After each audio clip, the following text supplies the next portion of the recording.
Assalamualaikum warahmatullahi wabarakatuh. Nama saya Upi Lutfia. Saya mahasiswi Universitas Mercu Buana jurusan Psikologi. Saya membuat video ini dalam rangka memenuhi tugas besar 2 mata kuliah Bahasa Indonesia dengan dosen Pak Priyo Dwi Anggoro. Saya akan mempresentasikan mata kuliah Bahasa Indonesia yang berjudul Membaca untuk Menulis. Membaca pada hakikatnya adalah suatu proses yang dilakukan oleh pembaca untuk membangun makna dari suatu pesan yang disampaikan melalui tulisan.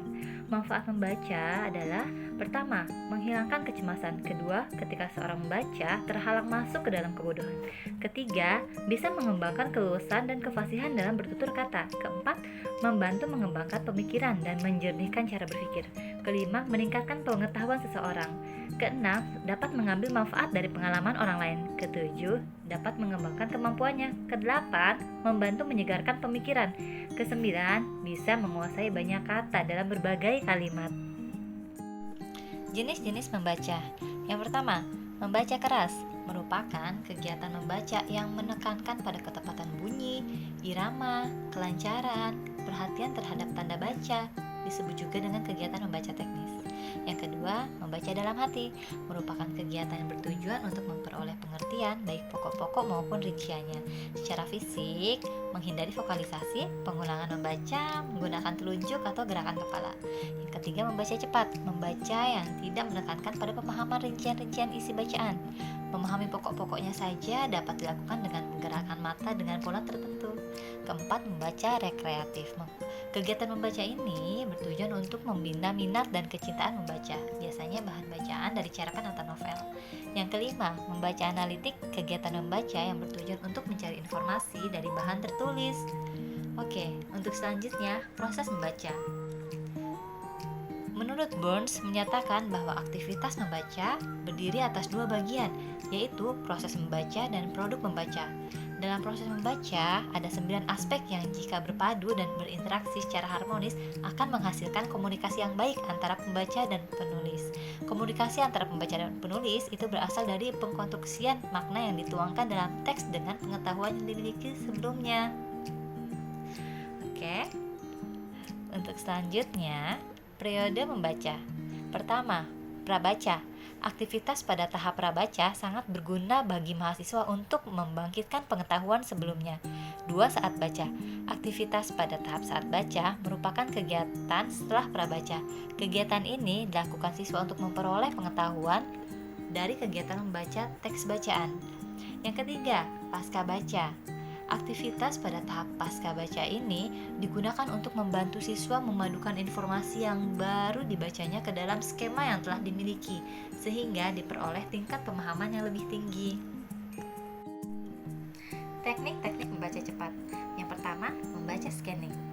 Membaca scanning adalah membaca sangat cepat. Ketika seseorang membaca memindai, dia akan melampaui banyak kata. Scanning berkaitan dengan menggerakkan mata secara cepat ke seluruh bagian halaman tertentu untuk mencari kata dan frasa tertentu. Langkah-langkah scanning. Yang pertama, perhatikan penggunaan urutan seperti angka, huruf, langkah pertama, kedua, atau selanjutnya. Yang kedua, carilah kata yang dicetak tebal, miring, atau yang dicetak berbeda dengan teks yang lain. Untuk selanjutnya, terkadang penulis menempatkan kata kunci di batas paragraf. Untuk teknik membaca cepat selanjutnya adalah membaca skimming. Membaca skimming atau membaca layap-layap adalah membaca dengan cepat untuk mengetahui isi umum atau bagian suatu bacaan. Membaca skimming ini dibutuhkan untuk mengetahui sudut pandang penulis tentang sesuatu, menemukan pola organisasi paragraf, dan menemukan gagasan umum dengan cepat.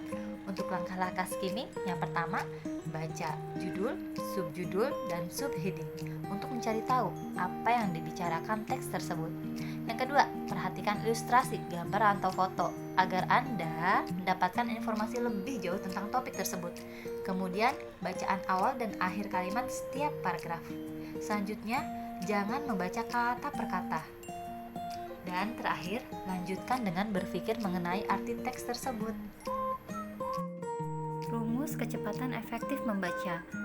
Jumlah kata yang dibaca per waktu tempuh baca dalam satuan menit dikali skor bobot perolehan tes yang dapat dijawab dengan benar per skor maksimal. Berikut berbagai hambatan dalam membaca cepat. Yang pertama, rendahnya motivasi. Seringkali saat membaca, kita tidak memiliki motivasi yang kuat atas bahan bacaan. Yang kedua, sulit berkonsentrasi. Ketika kita tidak berkonsentrasi, informasi yang diterima oleh mata yang diteruskan ke otak tidak mendapat perhatian yang cukup. Kemudian vokalisasi atau membaca dengan bersuara dan gerakan bibir yang dapat membuat kecepatan menjadi melambat. Kemudian gerakan kepala dan menunjuk dengan jari, karena gerakan tangan lebih lambat daripada gerakan mata. Selanjutnya regresi. Hal ini kebanyakan dilakukan karena merasa kurang yakin dalam memahami kata atau kalimat sebelumnya. Dan yang terakhir, subvokalisasi, yakni melafalkan kata-kata dalam batin atau pikiran. Demikian video dari saya, kurang lebihnya saya mohon maaf. Billahi taufiq wal hidayah. Wassalamualaikum warahmatullahi wabarakatuh.